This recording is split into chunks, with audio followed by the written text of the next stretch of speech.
It's a beautiful Friday. Welcome to PM Personality Profile. My guest tonight will blow your mind. He tells the story of how our status can change overnight. Stay with me. I'll be right back.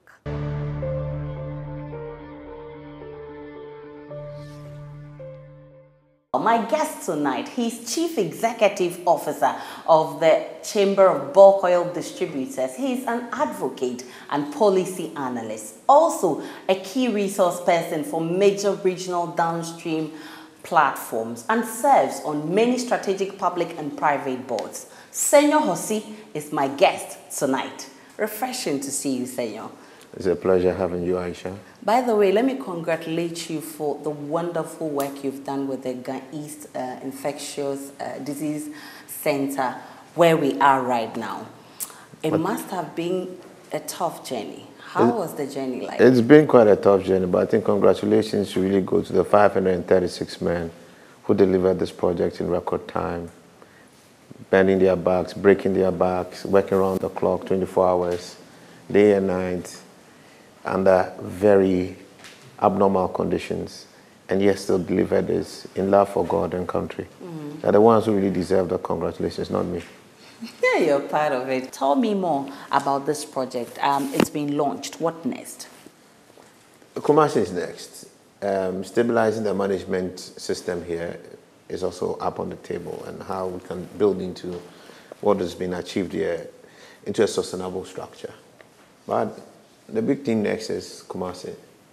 We are hoping to have this replicated, improved, much more improved center, infectious disease center in Kumasi, and that's where the plans are. We're wrapping up because there's still engineering things and training going on.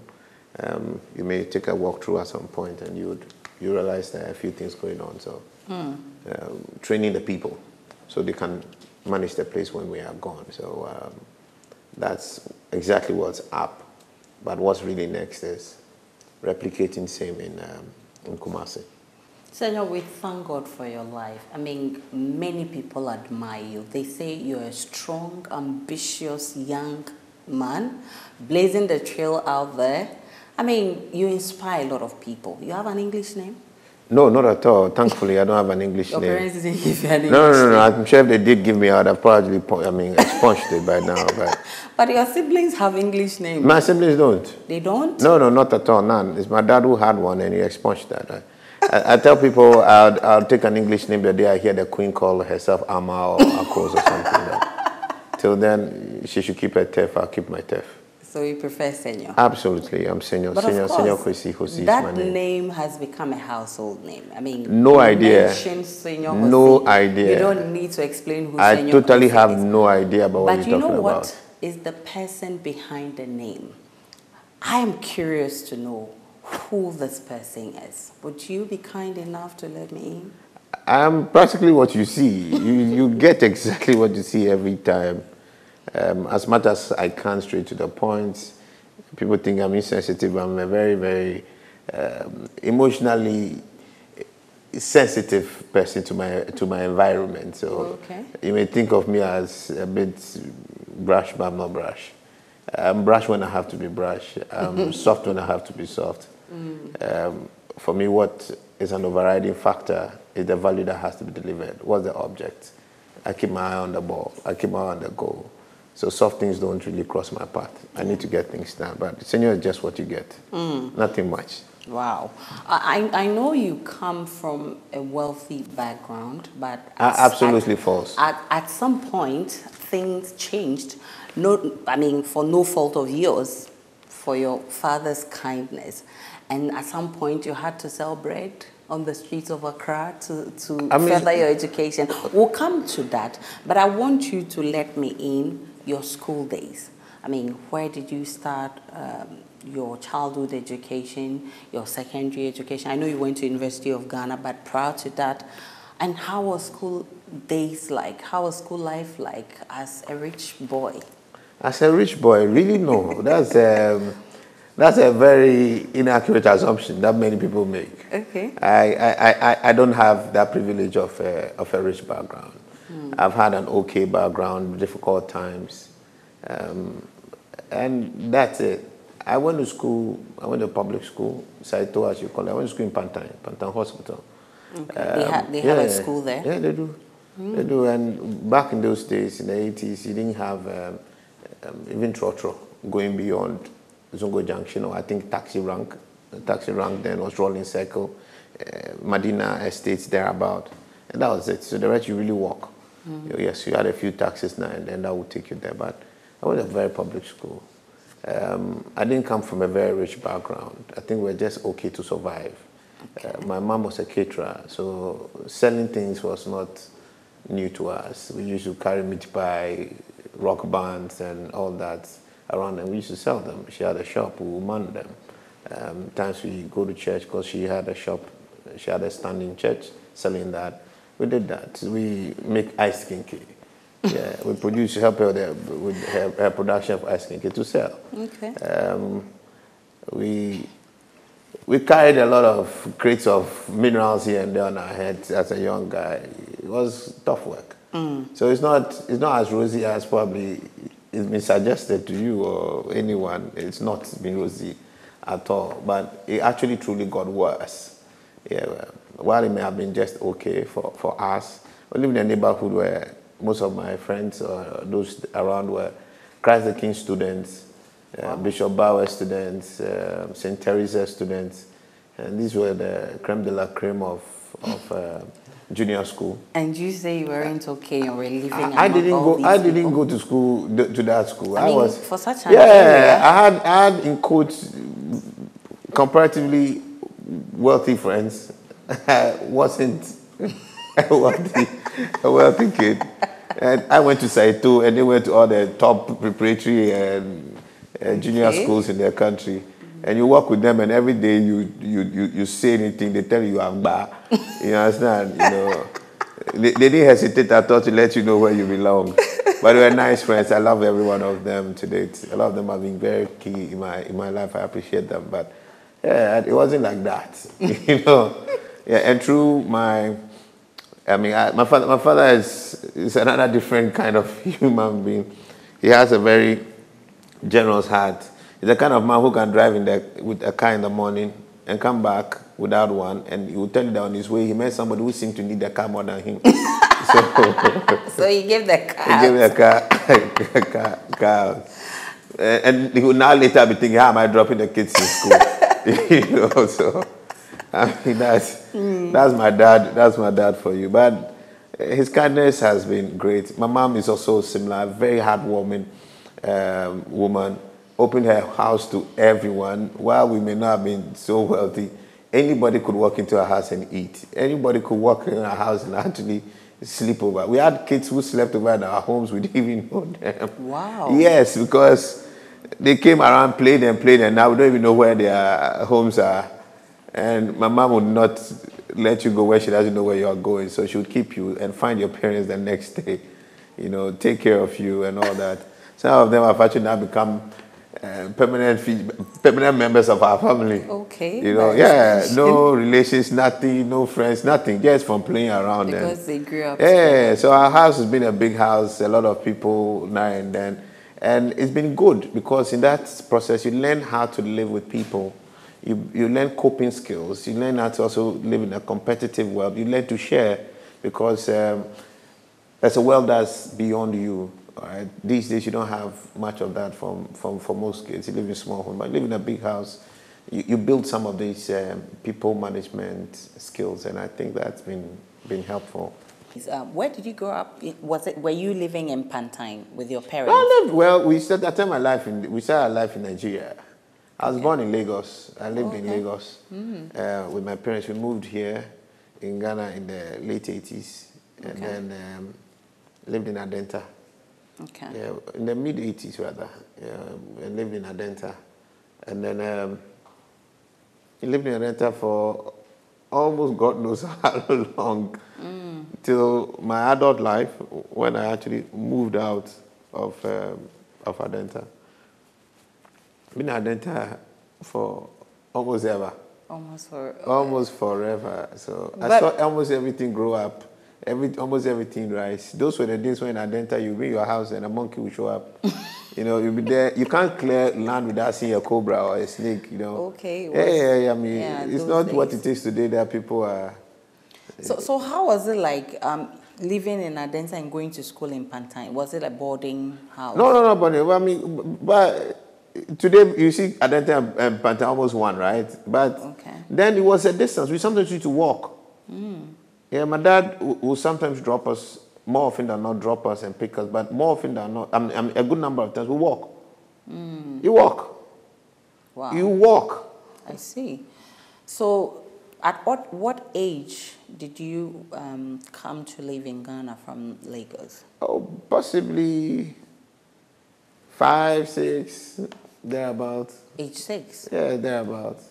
Oh, wow. Yeah. And you still remember how it was like oh, absolutely, absolutely. Really, at I remember age 6? Everything I remember that. How was life like in Lagos? Life was real. It was nice. We had things doing. We were not spending time on phones, and we had human beings to relate to. Okay. Yeah, we would jump. We found all kinds of games to play. And every now and then we'll have to go and play football. When our parents are not around, we'll just skip and then go and play soccer. And when we come back, we'll be so dirty, we'll be beaten. You know, and it's like So you can speak some of the dialects? I used to speak a bit of Yoruba. It's gone. Don't worry yourself. It's all gone. It's all gone. In the early days, we had it, but no more. Okay, but you're 100% ever? No, my mom is gone. Oh, wow. My mom is gone. We come from British Accra. Oh, really? Yeah, so then, and apart from Oshuman, that's a bit near Amasaman.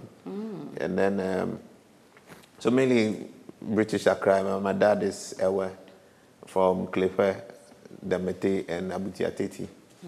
So my Klefe roots would have the Dr. Lecha, the regional minister, who is my uncle. There. And then my Abutia roots has the former minister of Transport, Jifa Ativo, and then the former minister of tertiary education, Elizabeth Ohene. Also being my aunties. You see why I said you're from a wealthy background? Not wealthy backgrounds. People. These are not. The lectures have a heavy story. They the Ohenes have a very heavy story. Tell me about it. No, you should talk to them. Have a heavy story and very inspirational story. Really? All of them, yes. And Ativo, I mean, Ativo was not originally Ativo, was it J also, yeah. So your father has taken over because, I mean, I don't see any guy in you. There's more guy in my life than ever. Oh, really? There's more guy in my life. Because I don't even speak the dialect. I'm now learning. You don't speak ever? It was my son who was teaching me, and he himself has lost ability to teach. Senyo, you don't speak ever? I'm now learning. It's an embarrassment. Even me, I can say Madakukudo and all that. The little one to scare you, I can scare you. And you're Koshia, and Yama. Oh the little one to scare you, they will scare you. How did this happen? And you see, yes. How did this my happen? mom is gone. So your father was my dad, no. Was speaking English. The only ever my dad would speak with me would be in a kogachina. You can akogachina means go and get me water. No, get me spoon. Spoon. Because he's sitting at the table and you're telling your daddy today you have to teach me Ewe. And the first thing he tell you, go and get me a spoon for my soup. And then that's it. But forget it. Kuchinami and all No, forget. By the time that time, just immediately start discussing the newspapers with you. And then that's all. The whole conversation is dead. But my mom can speak Ghana. So for the Ghana, you are perfect. I mean, I was not perfect. I speak Ghana more. But I used to read and write Ghana. I used to read Ghana Bibles. Oh, wow. So, Kole and show me correct.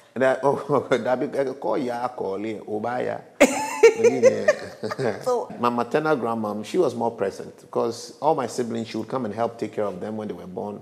Because we had quite some young siblings. So, yeah, she was present. She would bring us kinky.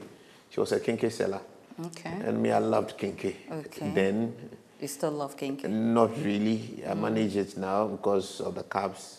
I'm still struggling with my one pack with wings. I'm told that all the Ghana children, when they are young, they give them too much kinky. So when they grow up, they don't like kinky. 3 times a day, and I'll eat 3 balls of kinky. Because it's my favorite. Yeah. Probably because I wasn't giving kinky from childhood. And that's the problem. We chop the come here. What you guys kinky? No, don't try. Very interesting story Senyo Hosi is sharing on this platform. When I return from this break, I'll be finding out where Senyo had his secondary education. Remember, he's a Saito boy, but he had rich, wealthy friends who were always teasing him. But again, at some point in his life, he had to sell bread on the streets of Accra. When we return from that break, he will share that story with us.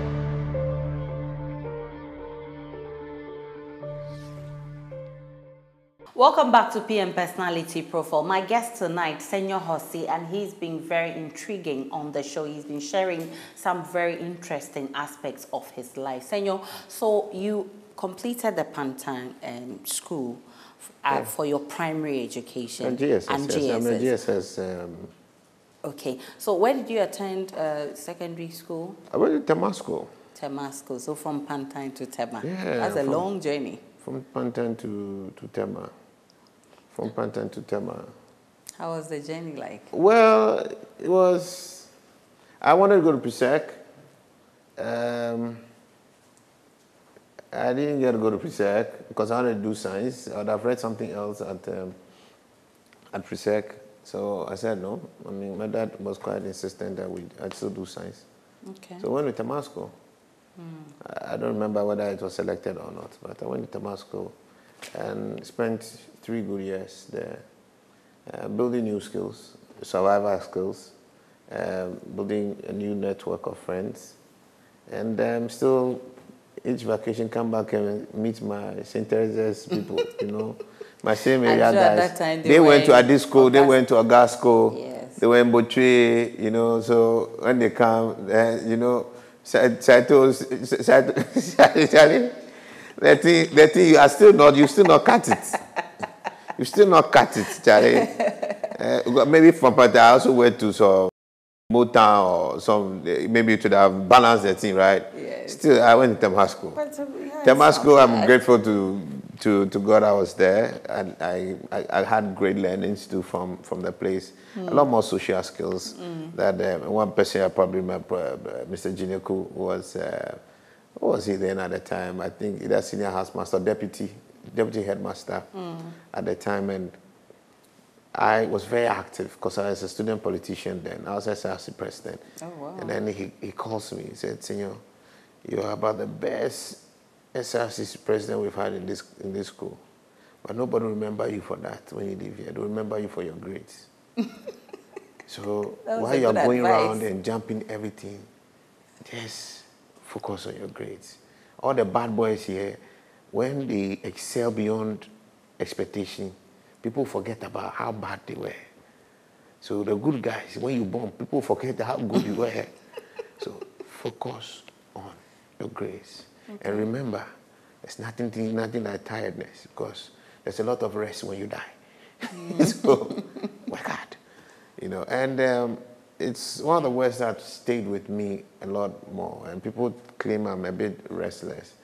And I sometimes tell them that there's a lot of rest when you die.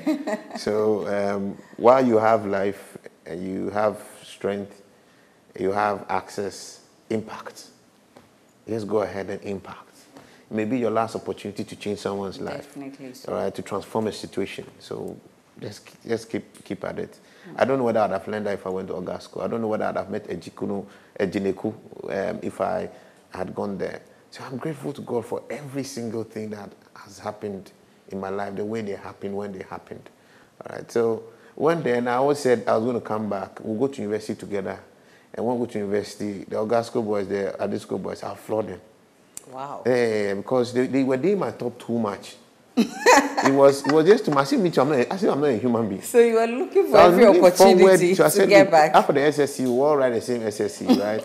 Wrote the same BEC. They beat me to it because I had 8 ones. They had 11 ones, 10 ones, and then they beat. But I went inside. They went to the top school. So for Saito standards, 8 ones. Shall I try? You know, but not try enough. You know, and that was a lesson for me. Say, look, see, the world doesn't judge you by your history. Yeah. They judge you by what you deliver at the time, and at that time, that time the only opportunity you have to really make an impact and to say a story. Yeah. So if you go and write the SSC, it doesn't matter where you came from. It doesn't matter which school you went. It is what happened on that day. It's what matters. So don't come and explain. When they look at your grades, you're not going to use your grades to now explain whether you came from. My guy, you have one chance like everybody. You put in your utmost effort and deliver. Yeah. You have to win. Because that is your chance. Definitely. And it's not time for story. It's time for performance. You know? So that's a good lesson there. Yeah. And because I'll say that if they look at my Saito background, like they should know that my 8-1s and their 10-1s, my 8-1 is better than. It doesn't work like because that. Because if you apply in the university, they will even ask you to come and be explaining exactly. So I saw that, I said, no, going forward, no, I have to make sure I deliver this thing. We ended up in the same university. I'm happy I beat them to it anyway. Oh, wow. And I don't have a problem with that. But realize life is not competition. Yeah. You have to rather forget about them and start thinking about being the best that you can be. Mm-hmm. And that was another lesson I learned from this whole experience. And for you to also stop thinking that the world is that small world in which you are in, sitting at Denta with a group of Adisco, Ogasco guys, and the Butchwe guys, and think that that's the world. The world is not there. Yeah. The world is way bigger than that. So if you are looking at competing, you're not competing with the people there. That is small thinking. That is mediocrity. And that's typical in Ghana. We all have to live beyond that. Mm-hmm. There's a world that's bigger than us. And we have to think and compete out of the immediate environment. Otherwise, we'll be competing in mediocrity. Yeah. All right. And another experience and another learning that I got out of that. And all these things have contributed in shaping the life I have. Still striving to learn. Still striving to be impactful. And I hope I can share that with a lot more people. That's why I don't hesitate to tell people what I think. And it's a good thing. It's a good thing. But at the secondary school, Tema school, to be precise, they say you are stubborn. And of course, to be an SRC president, all the SRC presidents I know, there's no dull SRC president. You must be able to charge the crowd. And they say you were one of those people. Well, they consider me more a sweet talker than a crowd charger. But at the end of the day, the crowd is charged. You need to find a way to connect with your constituency, your audience. Connect with them right and inspire them to deliver what is required. You know, but I wasn't that rowdy. Okay. You know, I don't think I was that rowdy in school. But how were you able to I was noisy. The people I was very noisy. You know, people are not different from who we are. Because we are, first of all, people. Yeah. So when we are leading, the people are just like us. So when we speak to them, we should speak to us. There's a verse that, I mean, as a growing kid in school, Sunday school, where Royal Rangers, I went to Assemblies of God, I was a Royal Ranger. It's Matthew 7:12, the golden rule, whatsoever ye would like men to do unto you, do it even so unto them. Just keep that in mind. Look, the thing is about getting the job done. So however you have to say it to get the job done. I pick fights, but people don't understand my fights. Okay. But I pick my fights because I have a certain object. I can be nice, but I won't be nice if I know nice won't deliver it. And I won't fight if I know fight won't deliver it. So you're a bit strategic. The most important thing is what has to be delivered. University of Ghana wouldn't have been a topic if I had gone to say it nice. I mean, let just cut the chase and go straight there. Because I've said it nice a lot of times. And it doesn't go anywhere. So you tell them as it is. And whether they take it or not, there's some thinking, rethinking that has gone in there. And I don't regret any part of it. You understand? I mean, people tell me things straight in my face, and it's an awakening. I realize, no, I need this. Yeah. Not that you have too many long conversations, and the conversations get nowhere. Which hall were you? I was in the Kwafo hall. Okay. I have a life of an underdog. All the time. Okay. And I seem to enjoy it. Really? Yeah. When I'm getting to, I mean, of course, I'm a Saito guy, dealing with these guys. I went to Temasco, I didn't go to Butchwe, dealing with the Butchwe guys. Then we are all going to university now. The whole everybody wanted to go to us, Legon, and then the Vanda city. Yes. So well, at times, accommodation was now becoming a problem. So wading into that thing, the pressure that we're having at one side, nobody wanted to go to the Kwafo Hall. Because they're thinking of the Kwafo Hall was old people's hall. They like cooking beans. You know why? That's the story at the time. So you see, I said, look, if I follow the crowd and then the swag, I could end up being on rail. But me, I can't afford going back and forth every time. So me, I'll choose the one that people don't want to choose. Because what I want is residence, not name. Okay. And that taught me something. You must focus on substance other than form in life. Yeah. Don't be in a hurry to follow the crowd. And don't just chase brands. Yeah. Focus on the value proposition you expect to have. And that's necessary first. Yeah. So speak necessity before you think of the form. So at the I chose a Kwafo Hall. I got residence. That time, Mensa Bosu was a hall tutor. Professor Mensa Bosu. Yes. Now Supreme Court judge. She was then the senior hall tutor. Very strict woman. Oh, very sweet woman. I don't know the strict part of her. She's a very sweet woman. I like her any day. And my friends who went to Legon and Lavanda City, a lot of them didn't get residence. You see that thing? Some of them came to pitch in the Kwafo Hall. Because Life. they wanted. So, yeah.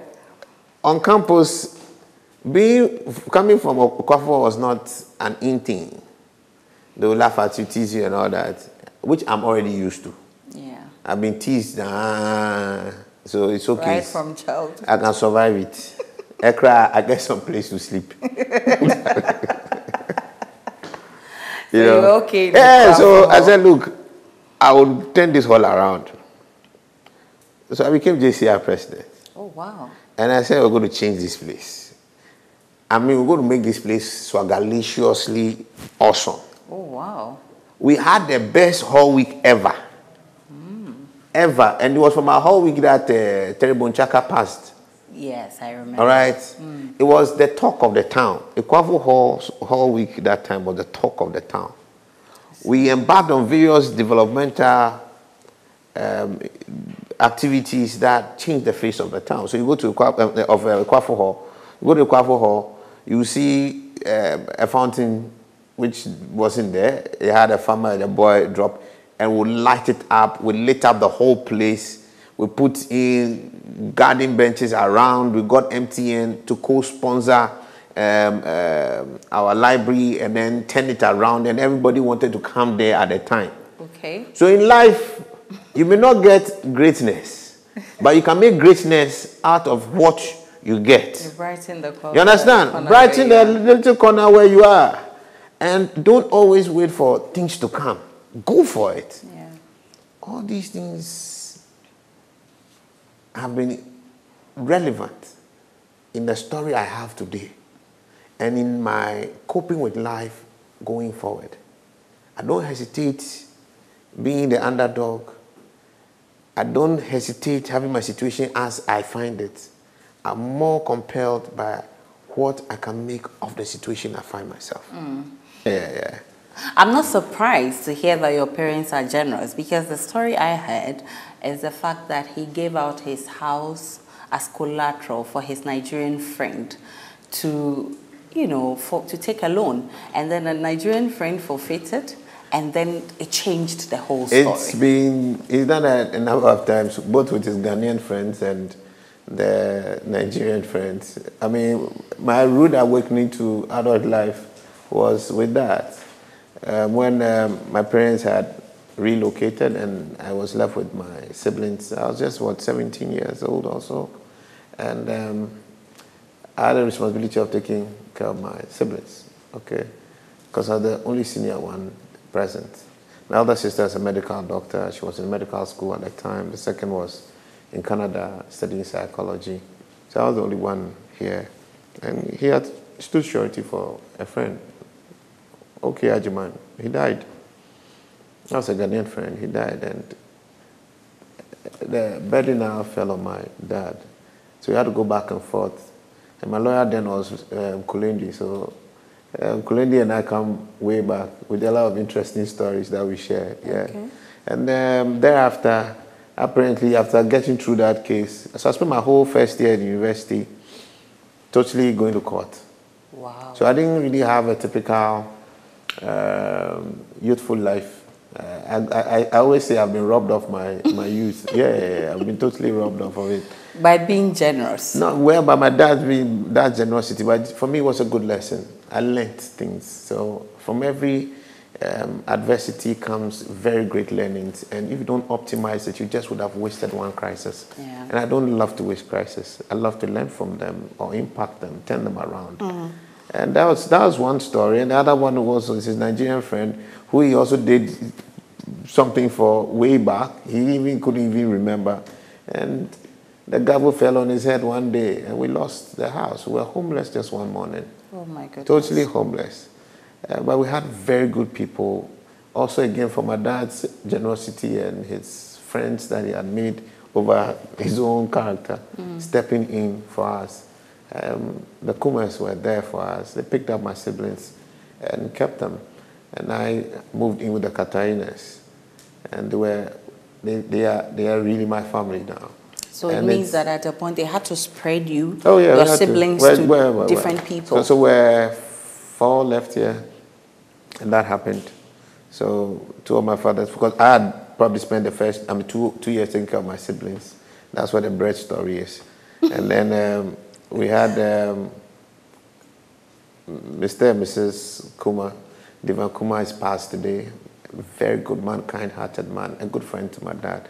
Heard the story, just drove to our house, picked up my 2 siblings. My other sibling moved into with an auntie, and I moved in with my best friend at the time, Senyo Kwasi and his family. And they just took us in. Just like the way my mom was taking people into our home, people also opened their doors to us. Great. So it was quite a rude awakening to life. But prior to that was a sense of responsibility you had to build, because you had to be a parent even though you were a kid too. Yeah. You know, and every one of that helped me into achieving the things that I think I may have achieved today. People don't just happen. Things contribute into what you see happen. And it's people, it is events that come together to shape who we actually are. While I feel sad about what may have happened with regards to the house and my dad's situation, I'm grateful to God for it, because I think it's probably one of the deepest lessons that may have shaped my life much more than anything else I could have learned in school or may have experienced. It gave me a different sense of purpose. So at some point, then you had to be selling this bread on the streets of Accra to further your education. I'm very interested in that story. How was the experience? Look, the bread story is one of entrepreneurship and also one of survival. My mom was a caterer, so her baking, we all participated in it. So in my house, you always get good food. Okay. No, don't worry about that. You visit any of my sisters, Denyo, Kafri, Jifa. They all know how to cook very well. Yeah. You get at the food is not a problem, because my mom did great at that. Wow. We lived in a house of food. We're feeding people. So we know good food. Okay. So with that process, and it means your wife must be a good good cook. She's awesome. She cooks everything. Okay. Yeah. Then she's fine. Both the natural and her cooked is all well cooked. So by the way, congratulations, Mrs. Hosi. She's around, so I can congratulate her. So like I said, it's both a story of entrepreneurship and survival. Yes. Because my parents had relocated, still trying to find their own economic balance in support of all of us, and I had siblings to take care of and myself to take care of. As this got difficult, there was still an oven. I could remember a few of my skills. You know, and I said then we probably could go back to doing bread. It's not what we used to really do. Bread, we used to do a lot more of pastries, like other pastries, like the finger foods, you know, Cornish pie and all those things. But I said no. I would need to get into the bread business. The oven was there. Yeah. And my mom, when she was leaving, she left 4 olunka. You know, I say olunka. People won't know what olunka is. Yeah, it's the one they used to. Yeah, used to fetch. I mean, measure. And that was it's a measuring unit. Olunka is a measuring unit. Yes. I don't know how to describe it today for any of the very modern audience. Olunka is olunka. Go and look for it, my friend. They still use it in the market. Then go and look. They will show you olunka. And if you are buying olunka, be careful. They've not knocked it down. And then they've been doing that a lot. And then they will be cheating you. So I had 4 olunka. I think 4 olunka will be maybe a fourth or a set of a full bag of flour. So I had to do my recipe test run. The first one, it was bad. But what I had to do, because I knew I had only that as my working capital, I documented everything. Okay. How much Ghanaian people don't measure anything when you're cooking. That explains why you're a successful businessman. Well, we'll talk about that. I don't know whether it's a fair description or not. So I was quite meticulous about it. Documented every single thing. Tried it. When the bread came, tasted it. I felt it was short of what we needed. Okay. But from the taste, I could feel that X was too much, this was too little, and I changed the recipe. So you baked yourself? I baked. I can mold bread right now. I can enter any bakery and help them and be one of the workers. Because I was doing that in my mother's kitchen. But people were good to me. Even with that bad one, a few friends were willing to exchange money for that particular bread, substandard bread. Okay. So I don't lose too much. You understand? That's why when you are told that business success is initially driven by family and friends. Yes, that's true. It is very true. People who believe in you and are willing to help you grow. When you are in a position to help people grow, don't shy away from it. Take that bread and give them the feedback and let them perfect it. If they are perpetually in a state of mediocrity, don't waste your time. But I didn't miss that chance. So when people also bend their back to give you an opportunity, don't miss the chance. I went back, and the next one was fantastic. Went back to the same people. This time, they were dragging their feet, but I told them to just take it before they pay. Try it, eat it. When you like it, pay. And they were asking, when are you baking next? So I used to go home every Sunday, Tuesday, and Thursday from university. And then I bake the next day at dawn and deliver it fresh at people's doors. Because it was the only way I thought at the time I could really differentiate my service from everybody who was selling bread. Yes. You know, on the bread stands by the street. What was going to make my thing different? So they don't go to Auntie Akosi's bread, HP bread. I don't know if you remember HP. I don't know if it's still there. You know, and I need to do something different. Door-to-door delivery. Because there's nothing about bread as fantastic as the smell of fresh bread. Oh my goodness. Forget it. You can't beat it. I know, right? You know, so my only way to do it is to do it and deliver the thing fresh. So that they will smell it. I mean, the aroma alone. I finished them. I finished them. From 2 olunka, for losing 2, and that 2 olunka to baking a full bag of flour. In a day? In a time, yeah. But I had to give up on it because at the point, I mean, and I'll sell on campus. So on campus, I will sell to the same chicks that we are trying to hit on. But that one there is not free. Oh boy. You pay for that one. I'll do all the concerts for you. Finish. Oh, then we can chop love. Oh boy. If you don't like me, it's your problem. So you have to pay for them. Then when you finish, come and don't mix abinchi with pleasure. I mean, I don't know how we talk about it.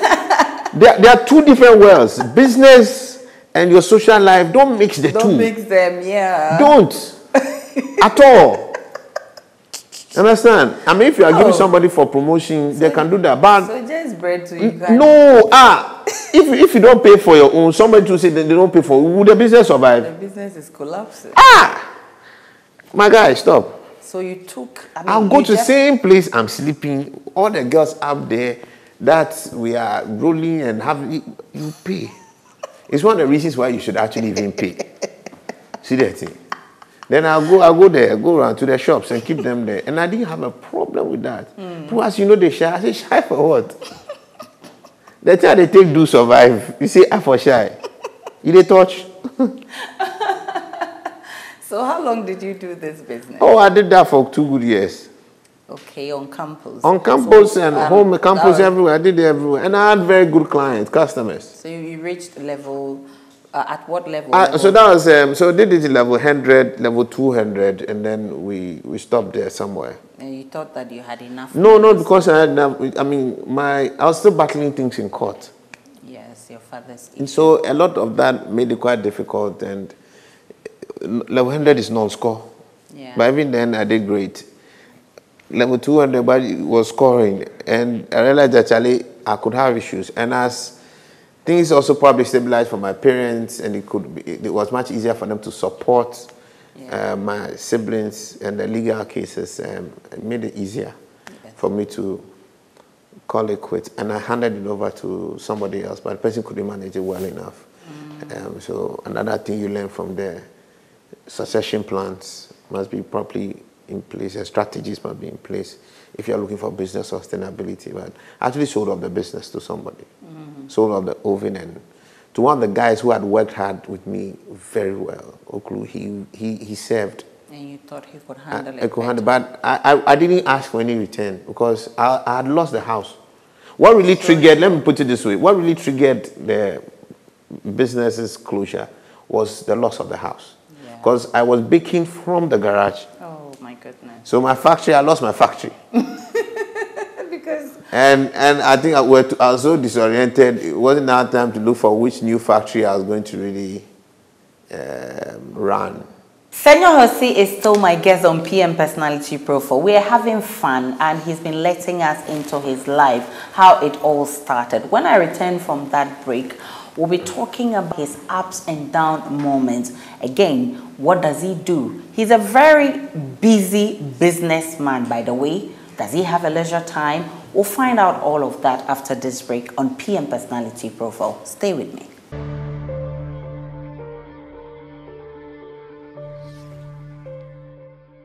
Welcome back to PM Personality Profile. My guest tonight is Senyo Kwasi. He's been talking everything: school, childhood, and business. So all of these shaped your life, even at the university? Absolutely. What was your biggest challenge after university? Trying to find a job, trying to come back on your feet. I mean, all these court issues distracting you here and there. What was your biggest challenge then? Leaving school, there's only one thing in anybody's brains. To look for a job. It's simple. But I didn't struggle too much. Not because I knew anyone. But it's just because of the passion I had showed before. Yes. One, working as a GCR president, working with the MTN folks. There were invitations to work with them, which I turned down. And I didn't take the opportunity to work with MTN, Scancom Limited at the time, or the invitation to look in, because I thought I'll be swamped and I'll end up in, because it's a big organization, my impact may not be felt. Yeah. I may just be one of many. I wanted a place that I could really have some hardcore training. Okay. I didn't want a place where I just get to do something small. So I rather opted to work with Parry & Co. Then you ask, how did you get to Parry & Co? When I was supposed to be a student, and my only girlfriend, and my first girlfriend ever, who is now my wife, had to go to Benin to have a year abroad. She wanted to go to France. The father didn't agree. I don't know. I bet people, their matter is hard. Then she decided to go so to they went Benin. Now I hear that Benin is a powerful term in Ghana now. So if you don't fear me, start fearing me because my wife has gone to Benin. So she was then a student in Benin, and I had to go and visit her because they were one. She was a French student, so I decided to go visit her. Took by public transport all the way to Benin, and it's a very interesting one. You get to Togo and the front seat, 2 people sit in the front seat there. Wow. Yeah, it's not easy, and you had 4 people at the back also. Oh, because so you sit here, you don't appreciate the taxi people in Ghana. Better show some respect. When you see Uber, salute. Otherwise, it will take you to Benin and Togo. And then so went there and I spent like 3 days or so there. Visited a shop and I saw Starkish tuna. Okay. I saw it and I just got so excited and exclaimed, "This is for my country!" Oh yes. Yeah, I was proud seeing something for my country, and I think I shouted. I was too excited, and then there was a lady on the aisle. I mean, so this shop was like their Max Martin go to one of the premium supermarkets in Cotonou. Yeah. And the woman pulled out from the aisle and said, "Are you from Ghana?" I said, "Yes." And she spoke English. I said, "Yeah." I said, do you speak English? He said, "Yes. I'm also from Ghana." I said, "Nice. Do you see? I said, "Yeah." She's from the company. And they came to check on their merchandise there. Oh, okay. So we struck an acquaintance there, and I kept touch with her. She was very excited about the way I was excited. About this. So when I finished school, I was finishing school. I'll tell you something about finishing school.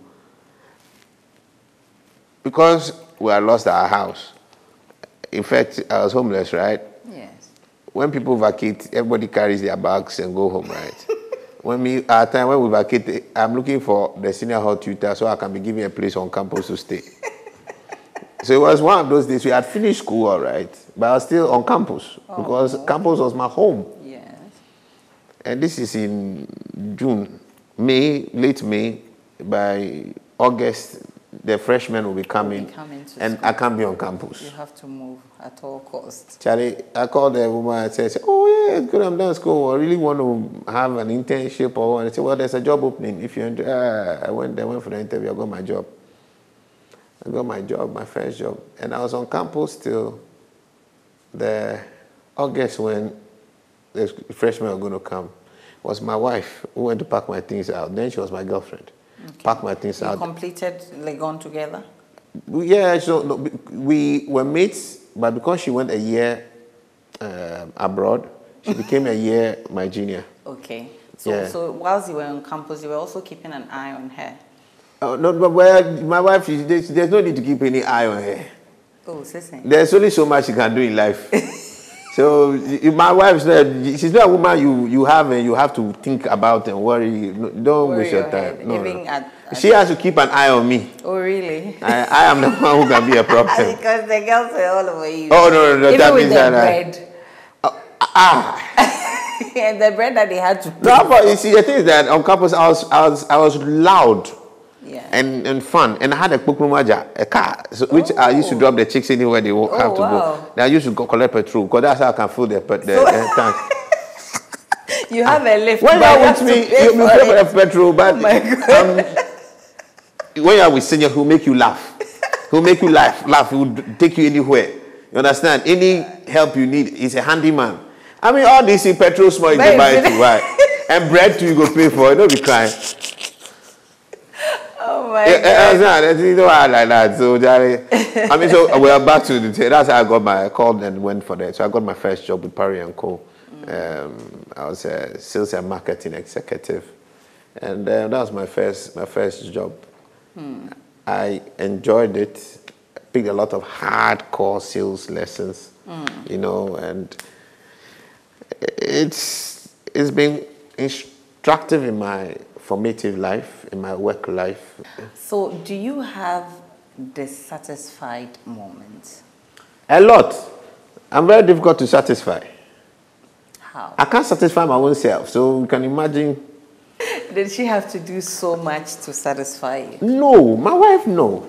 My But wife when it comes to the job, no, when it's work, I strive for excellence. You understand? And that makes satisfying me. And please don't think of satisfying anywhere else. We're talking about work. You understand? There are other forms of satisfaction. Leave for me to resolve. I beg you people. I'm saying that there's a work. My expectations can be quite high. And because I'm not in competition with anybody, but I'm in competition with myself and what is the best benchmark you could find. So I strive for that, and I expect people to consistently strive for that. I expect people to want to be the best that they can be. Because I think that when you fail to do so, you have short-sold yourself in life. Yeah. You get it? So that makes it quite difficult for me to be easily satisfied. But I'm appreciative. I'm appreciative of real effort, but I believe effort is inadequate. It is the effect that is required. At the end of the day, you could see saying, you get it. So when you see there are satisfying moments, I can find fulfilling moments. Okay. But I don't think I have satisfying moment. I can be fulfilled. I can be happy with something, but satisfaction, no. So as I have come here today and gone around, there are a lot of things I'm not satisfied with.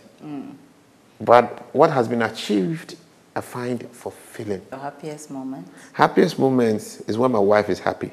Oh, wow. When my wife is happy, I'm really happy. He's romantic too, wow. My wife controls my moods. Oh, wow. When she's happy, I'm happy. Mrs. Senyo, please always be happy for us. Because we need more disease infection disease centers in Ghana. You have a wonderful family. I've met your wife, I've met your two sweet kids. How do they feel about you? I mean, your family, even the extended family, how do they feel about you? All I need is their commissioning and their blessing when I probably want to do things. Trying to, contributing my quota to this infectious disease center. The biggest risk was going to be my family. Yeah. I'm going to be out when it has to be locked down. They're going to have risk and all that. And I'll go out and come back home, right? So I needed their blessing. My wife was very clear. This is about humanity. This is about people. And you have to do it. Wow. Such a supportive wife. And later she tells you that even if I told you that you shouldn't do it, you know you cannot not do it. But that makes it easier because she's supportive of it. She understands and identifies with it. Because she's the same person who will be sitting with you and asking you, so, all this is happening, what can we do? Wow. The same woman asking, what can we do? Do you sometimes run to her and say, today I'm too stressed, help me out? When you go and tell her that you're too stressed, help me out, she asks you, how many people have you done something today? And then, who is her share or something like that? That's a joke. Right? When I'm a bit stressed, I think she figures it out easily. I mean, it's not. Means she knows. I don't even need to tell her much, and she possibly knows what to do. Cheer me up with a good chat, something funny to make me laugh, and just be there. Be there. That's all. That's all. And the woman, she knows her man. That's the magic. Yeah. She knows. I'm her first boyfriend, and she's my first girlfriend. Oh my goodness, that's so wonderful. We broke things together. So I think... And I love that one. We both this together. Definitely. But I've told her not to be greedy. Not she alone, she can't carry. She should be generous. She should open up. Oh, really? In life. She should stop being greedy. We'll come after you if you decide to do that. The oil sector has been one of the hardest hit by COVID-19. How has it been for you? The COVID-19 oil sector has been hit. That's a fact. But for me, humanity reigns over oil sector. But that's your business. Well, so for me, I look at the implications to the industry. How do we position industry to optimize or make the best out of the current situation? Because there's nothing that's going to be permanent. Yeah. The thing that's sure to happen is that things will change. And COVID has triggered a lot of changes. It's going to trigger changes in the oil sector. And what I'm more interested in is how do we position the oil sector to optimize the changes that COVID is bringing. And that's my task as an industry CEO. And we are pursuing it. We are having strategic reviews and trying to position ourselves well for that. And I think we'll come through well. There are a lot of opportunities that COVID is bringing. And as a country, we need to spend time to think it through it and optimize that opportunity. Other countries may not be doing it. The person who thinks through it well and gets to move fast is really good to run this down. And hearing this from a businessman, I'm speaking very vague words deliberately. But of course, they say music is good for the soul. I know you like jazz. I like any music that is nice. Matter is not complicated. I'm not too difficult to impress. So what music do you like? I mean, what's your favorite? I don't recall anything. It changes every time. I don't know which one that we are on now. But when I want to chill, I chill. When I don't have time to chill, I don't chill. I make the most of every moment. From ebe tatale namobaje tatale to elabanyo kokoko to Bobby dadame la fama. Then you come to the other one to go to Alpha Fronto. You like that one? I could do that. This one too. This Afri Matter. It is the same song, Alpha Fronto. Yeah, I think it has the lyrics or something. Oh no. Now, if you're a Ghan boy, you can't even read Tree, so it will. Tree is the first Ghanaian language I learned. Tree. Yes, when I came to Ghana. Really? Yeah, but it's all gone because the Ghan people took over. They've taken over. Large and they in charge. Are everywhere. They like taking over. Okay, so there we go. Oh no, I like Ojoenti. It's nice. It's good. But it's coming over. Do it for me.